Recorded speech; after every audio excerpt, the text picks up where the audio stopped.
Nouvelle vidéo et cette fois c'est Elise qui va raconter des anecdotes horreur. Au moment où j'ai eu peur. Moment peur. Et il paraît qu'il y a des histoires où je suis dedans, au moins une. Il y a deux histoires où Jérémy est dedans, mais n'est pas vraiment acteur de la situation. Let's go, j'ai envie d'entendre. J'ai envie d'avoir peur des situations dans lesquelles t'as eu peur, parce que je suis dedans mais pas acteur, bref.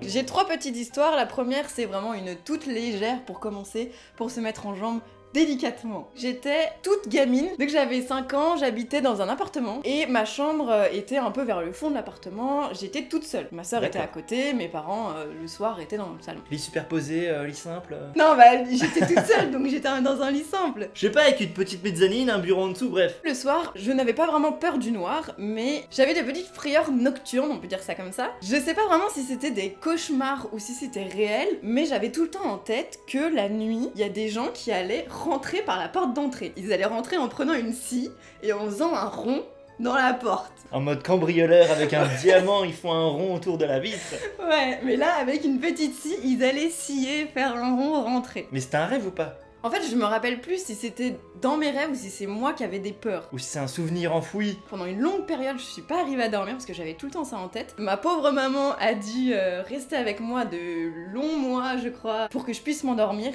avec la lumière et avec elle. Parce que t'avais peur que des gens viennent faire un trou en forme de rond avec une petite scie. Oui. Je me disais aussi dans ma tête, avant de m'endormir, je m'imaginais mes parents dans le salon, donc pas très loin entre moi et la porte d'entrée. En train de faire un joint au-dessus du rond découpé. Je me disais que eux, ils étaient dans le salon en train de faire la fête avec leurs copains, avec plein de lumière, plein de bruit, et que personne ne pouvait rentrer. Et ça te rassurait? Ça me rassurait. T'imaginais tes parents en train de picoler et tout? Non, pas à cet âge-là. Pour pas qu'il y ait des gens qui viennent faire des trous en forme de rond. Je me disais que ça allait dissuader les voleurs de rentrer et de couper la porte et que j'étais en sécurité. Mais tu sais que ça fait très penser à un film que tu n'aimes pas. Maman, j'ai raté l'avion. Première histoire, très chelou. Je t'avais jamais raconté ça? Non? Et ma petite maman qui essayait de me soutenir dans cette épreuve me disait mais fais-moi un dessin pour m'expliquer ce qui se passe, pour essayer d'extérioriser ça, et je n'y arrivais pas et ça ne se guérissait pas.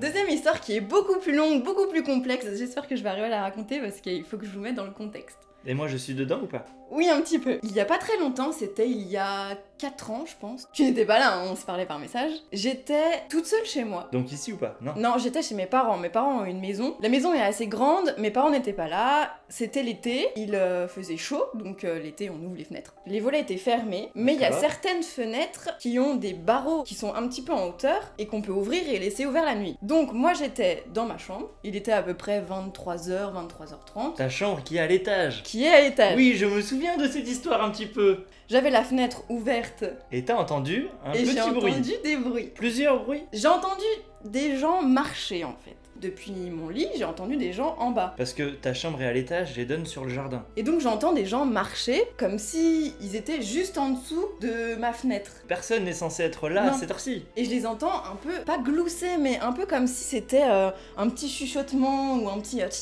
Comme s'ils se manigançaient des choses. Voilà, comme s'il se passait quelque chose en dessous. Je regarde par la fenêtre et je vois, en fait, un peu plus au loin, il y a des petits escaliers et souvent l'été, il y a des jeunes qui discutent à cet endroit-là. Oui, ok. Donc là, je regarde, il y a personne, et les bruits continuent. Donc déjà, je flippe un peu, je commence à me dire, ok, qu'est-ce qui se passe? La tension monte crescendo. En dessous de ma chambre, il y a la cuisine, avec une petite arrière-cuisine, où là, il y a une petite fenêtre avec des barreaux qui était ouverte. Je descends, et comme ça, je serai à hauteur du bruit. Mais la fenêtre est un peu en hauteur, donc du coup, je vois pas clairement ce qui se passe dehors. Mais t'entends mieux ou pas? J'entends de temps en temps, c'est pas en constance, hein. T'entends par intermittence des... Ouais. Puis tu sais, vraiment marcher dans l'herbe. Un peu plus loin, il y a des toilettes. Et pareil, la fenêtre est un peu en hauteur avec des barreaux, elle était ouverte. Donc je fais des allers-retours entre les toilettes et l'arrière-cuisine. Tu vas manger, tu vas aux toilettes, tu vas manger, tu vas aux toilettes. Pour essayer d'écouter ce qui se passe. Entre, tiens, est-ce qu'il bouge ou qu'est-ce qui se passe? Et donc les toilettes sont à côté de la porte d'entrée. En même temps, je regarde par l'œillet de la porte d'entrée pour voir s'il se passe des choses. Voilà, le petit Judas. Je voyais rien en fait, parce que dehors il faisait nuit, il y avait pas trop de lumière, les fenêtres sont en hauteur, et puis moi, comme j'étais un peu en flippette, et j'ai pas... T'écoutais? Tu partais? T'écoutais? En fait, j'écoutais, je faisais des messages en mode mais qu'est-ce qui se passe? Qu'est-ce que je fais? Je pouvais pas allumer de lumière dehors, en fait, je pouvais pas voir clairement ce qui se passait dehors, à part sortir. mais c'était pas possible. Donc elle a pris un gun, elle est sortie, elle Et a j'ai allumé dégainé. 2-3 personnes. Mes parents étaient en vacances, donc je leur envoie des messages pour leur dire j'entends vraiment des gens dehors, je commence à m'inquiéter quoi. Toi aussi je t'écrivais un peu, j'étais en flip total. Donc j'étais te sur mon répondais, téléphone comme ça en mode qu'est-ce que je fais. Au bout d'un moment mes parents me disent si t'es trop inquiète et qu'il y a vraiment du bruit, appelle la police. Moi je suis pas très rassurée, enfin appeler la police c'est pas non plus... Oui, c'est vrai que c'est facile, tu toujours vois. un peu délicat parce que t'as l'impression que tu te fais des films, t'as l'impression que Ouais. c'est pas légitime d'appeler la police. C'est ça, en fait je savais pas s'il y avait vraiment quelqu'un, si je savais qu'il y avait quelqu'un, oui là j'aurais appelé la police. Oui, voilà, t'hésites pas, t'as froid. Oui, j'ai l'impression froid, que t'as j'ai très froid. Bon, au bout d'un moment, mes parents me disent non mais ça suffit, appelle la police, au moins tu seras rassuré, ils viendront faire un tour dans le quartier et ça ira mieux. J'appelle la police, Ah ouais, t'avais appelé au j'ai final. vraiment appelé la police parce que je flippais trop. Je les ai au téléphone et le mec super désagréable. Un petit coucou à tous ceux qui sont dans ce milieu-là, ne soyez pas méchants avec les jeunes filles parce que moi j'étais pas bien. Je leur dis bon bah voilà, je suis toute seule chez moi, j'entends des bruits dehors, qu'est-ce qu'on fait quoi? Et le mec me dit ah bah c'est ça d'être toute seule chez soi hein, quand on est ado. T'étais pas ado en plus. Donc j'étais trop dégoûtée, je savais pas quoi faire, je savais même pas s'ils allaient passer. Après cette belle expérience de la police, Oui. tu attends quand même en te disant ils vont passer, ils sont très gentils, je vais pas m'arrêter à juste une personne désagréable au téléphone. Puis je me suis dit que c'était leur taf. Du coup j'attends, il se passe rien. Je les ai pas vus passer, ils sont pas venus chez moi. Au bout d'un moment, j'ai un peu moins entendu de bruit dehors. Je suis retournée dans l'arrière-cuisine et que j'ai fait exprès de fermer Fort. violemment la fenêtre. Donc est-ce que ça a fait partir des gens qui étaient là? Il y a déjà eu beaucoup de vols dans le quartier et Cambriolage. je me suis dit bah je suis toute seule, je peux pas me défendre en fait. À part appeler la police, je peux rien faire. À force d'attendre, j'ai entendu dans le quartier une sirène de police. Un petit pinam, mais vraiment très court. Ils sont passés en vitesse, Ouais, ils ont voilà. allumé le truc, tudut, et ils sont repartis quoi. Je sais pas du tout ce qui s'est passé. Moi, j'étais toute seule encore en flippette à me dire est-ce que je vais me coucher ou pas. J'ai dû rester comme ça au moins 1 heure ou 1 heure et demie à attendre, à T'as savoir s'il y avait barricadé ta quelqu'un. porte de chambre en mettant une chaise en dessous de la poignée. Ah non, mais j'étais dans la maison, je faisais des allers-retours, qu'est-ce que je fais? Histoire non résolue. Histoire non résolue parce que finalement, bah, je suis allée me coucher au bout d'un moment en fermant toutes les fenêtres. Puis bah voilà, je pouvais rien faire de plus. Ça m'a quand même rassurée d'entendre une sirène. Je me suis dit bah peut-être qu'il s'est passé quelque chose. Et au final, je n'aurai jamais le fin mot de cette histoire. Ça se trouve, il y a des gens qui étaient hyper mal intentionnés, qui voulaient voler des choses dans ta maison. T'avais les pétoches, tu t'es Voilà. chié un petit peu dans le froc cette nuit-là. Moi, je m'en souviens, je me faisais des messages. Il y a des gens qui sont pas loin, qui sont dans mon jardin. J'étais en mode, bah, tu sais, je suis à 600 km, Je peux rien faire. donc, bah, bisous. Non, je rigole. Troisième histoire qui s'est déroulée cet été.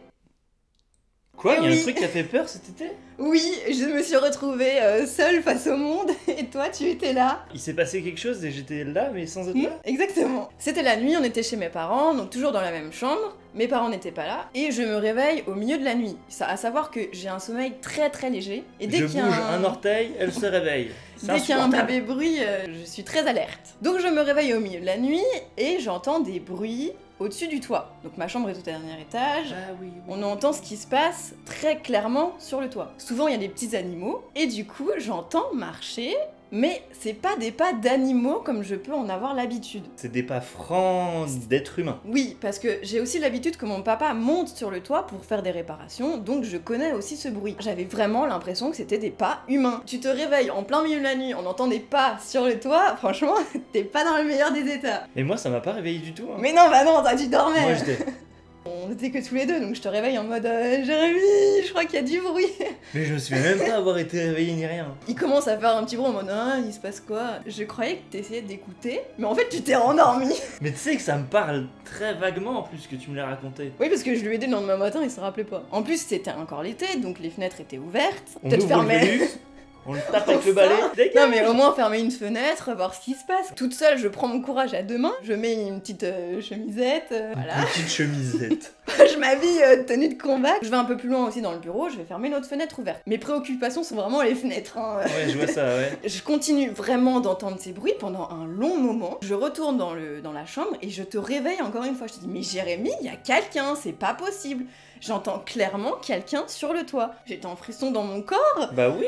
Je te réveille maintes et maintes fois, mais monsieur ne daigne pas à se réveiller. À chaque fois je te parlais, tu me répondais une connerie et je croyais que t'écoutais. Mais toi, la maison pourrait s'écrouler, c'est bon. Donc du coup, j'attends un long moment et en fait, j'étais crevée, j'étais vraiment trop fatiguée. Donc au bout d'un moment, je commence à retourner dans le lit pour me poser un peu quoi, essayer de souffler un peu. Souffler. J'avais vraiment très peur parce que j'ai très rarement entendu un bruit aussi distinct de pas regarder par la fenêtre, j'essayais de voir s'il y avait un truc mais je voyais absolument rien, tu peux pas regarder sur le toit. Au bout d'un moment, je suis retournée dans le lit et je me suis rendormie. Donc on saura jamais le fin mot de l'histoire non plus. Non plus, on ne saura toujours pas le fin mot de l'histoire et Jérémy, si t'as besoin de lui pour te sauver au milieu de la nuit, c'est mort.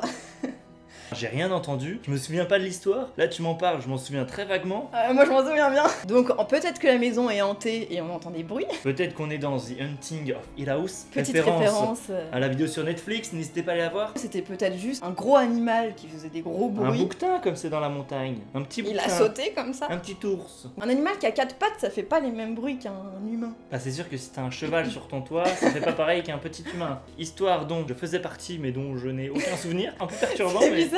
Oui. Eh bien n'hésitez pas à nous dire dans les commentaires si ça vous a plu. N'hésitez pas à nous dire si ça vous dit qu'on en fasse d'autres. Parce qu'on a plein d'histoires à raconter. Ou sur d'autres thèmes. Des histoires de honte, des histoires drôles, des histoires encore effrayantes. Moi j'en ai d'autres. Tu trembles. J'ai très froid. Allez, on met fin à cette vidéo. Des bisous, le mot de la fin. Abonnez-vous. Salut. Et devenez membre soutien. T'as pas un autre mot de la fin? Non.